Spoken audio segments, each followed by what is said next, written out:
I'm standing at the mouth of the Columbia River, where the current finally surrenders to the Pacific, and the air tastes of salt and old-growth spruce. But something here is already different.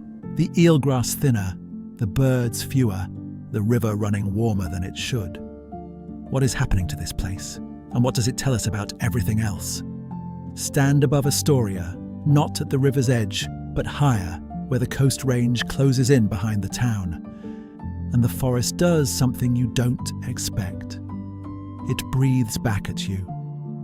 The Sitka spruce here are immense, draped so thickly in moss and lichen that the bark beneath is almost invisible. Western red cedar rises alongside them, its fibrous trunk spiraling slightly as it climbs, its roots drinking from streams that the canopy itself helped create. This stretch of Coast Range temperate rainforest is not merely old and beautiful. These cool, temperate, moist forests can achieve higher biomass carbon density than tropical forests. The canopy captures coastal fog and funnels it into the soil, feeding the creeks that feed the estuary below. Every thread in this system runs downhill eventually to the Columbia.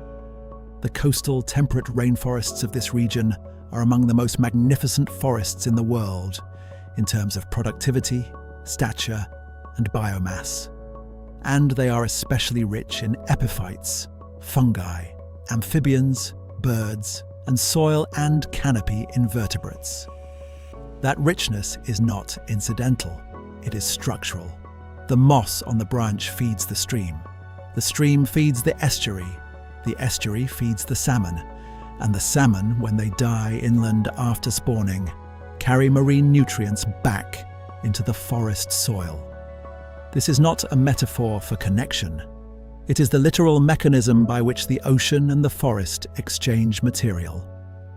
Which brings us to the river, and to where the first thread begins to fray. The Columbia estuary below Astoria is one of the great nurseries of the Pacific coast.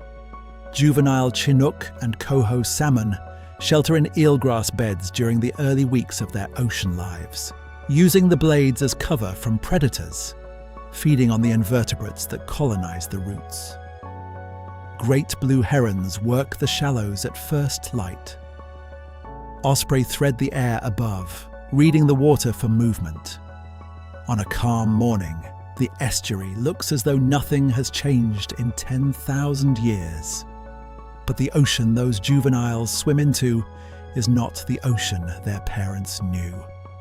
Juvenile salmon encountered a mixed bag of ocean conditions off the west coast in 2025, based on an annual analysis by NOAA Fisheries and Oregon State University researchers, who examined 16 ocean indicators from temperature and salinity to the quantity and quality of food available to juvenile salmon during their first months at sea.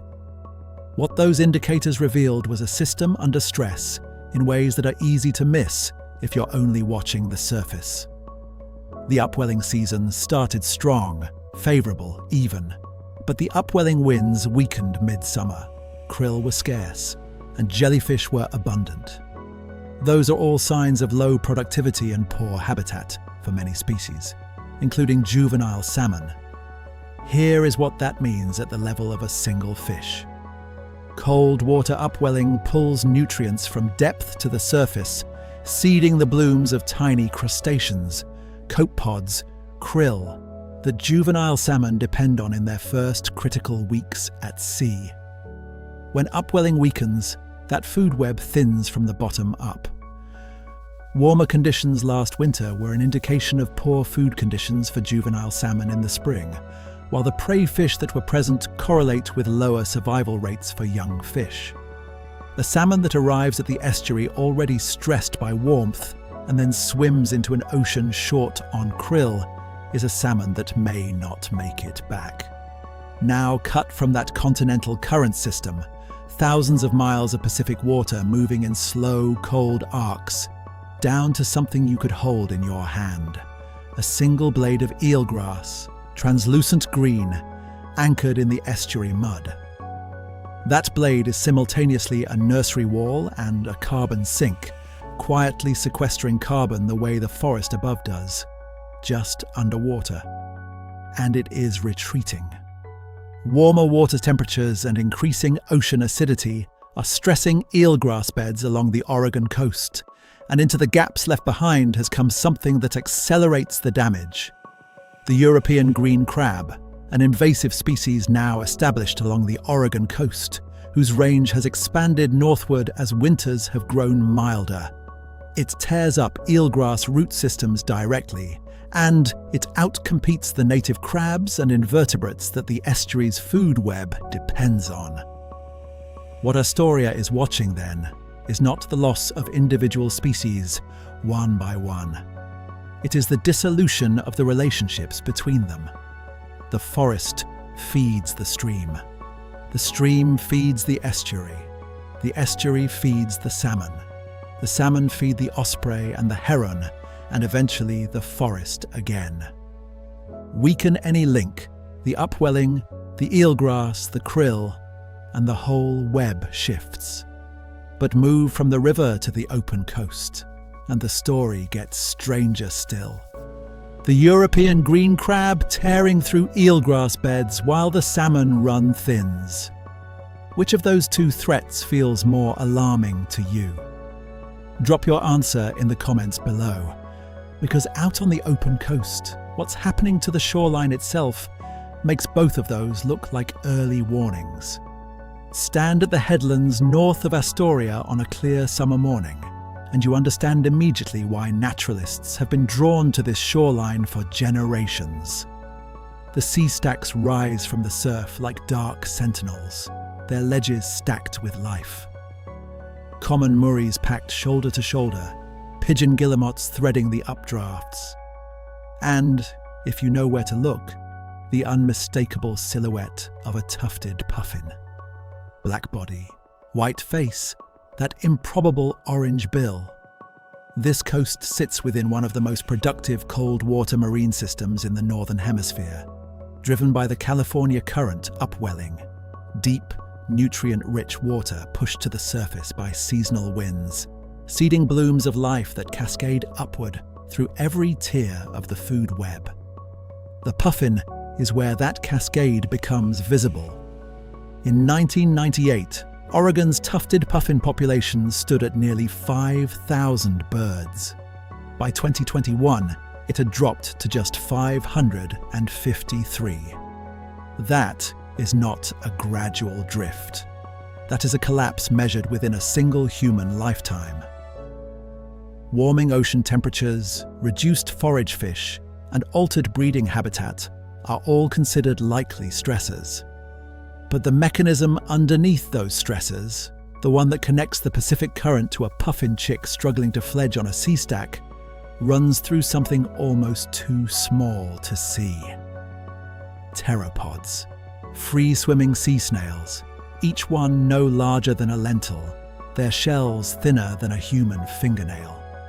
They drift through the surface waters in enormous numbers during upwelling season, and they are a critical food source for juvenile salmon, for forage fish, and ultimately for the seabirds that feed on both. Pteropods are acutely susceptible to ocean acidification in eastern boundary upwelling systems. And the California current system that drives this entire coast is among the most severely affected on Earth. The Pacific Northwest is one of the first places on Earth where the chemistry of that upwelling water has already shifted enough to matter. When upwelling pulls deep water to the surface, it carries water that has absorbed carbon dioxide over decades. Water that is already measurably more corrosive than what existed here a generation ago. Pteropods have thin shells that readily dissolve at low aragonite saturation state, making them acutely susceptible to these changing conditions. So the chain runs like this. The ocean absorbs carbon dioxide from the atmosphere. That absorption changes the water's chemistry. The changed water reaches the surface during upwelling season. Pteropod shells begin to dissolve before the animals can reproduce. The forage fish that feed on pteropods find less food. The puffin chick waiting in its burrow on the sea stack receives fewer fish from parents hunting a thinning ocean. Fewer chicks fledge. The colony shrinks. What began as a change in atmospheric chemistry ends as silence on a headland that used to ring with birds. Astoria sits at the mouth of the largest river system, draining into the Pacific from North America. Even modest sea level rise, compounded by the storm surges that this coast has always known, pushes saltwater further into the freshwater marsh habitat along the estuary's edges, stressing the plant communities that stabilize the shoreline and quietly sequester carbon the way the forest does above. The estuary and the open coast are not separate systems. They are the same system, expressing the same pressure at different scales. The 𝐒𝐡𝐢𝐻𝐵 people, whose territory this has been for thousands of years, understood these relationships long before Western science had instruments fine enough to measure them. Their ecological knowledge, encoded in seasonal practices and in the way they read this estuary's rhythms, mapped the same connections that researchers are now racing to document as those connections shift. The observation that the salmon tell you everything is not a poetic flourish. It is a precise systems statement. The salmon integrate the condition of the forest, the river, the estuary, and the open ocean into a single, legible signal. And that is what Astoria finally offers. Not a warning about a future that might arrive, but a reading of a present that is already here. The eelgrass is thinner. The puffin colonies are smaller. The pteropods are dissolving in water that was not this corrosive when the oldest Sitka spruce on the ridge above town first put down roots. But the same ecological complexity that makes this place so vulnerable, the density of its connections, the richness of its webs, is also what makes it worth protecting. A system this intricately linked can unravel quickly. It can also, given room and time, begin to knit itself back together. Astoria has been reading that story for 10,000 years. We are only now learning the language. Subscribe for more like this, and watch the next one.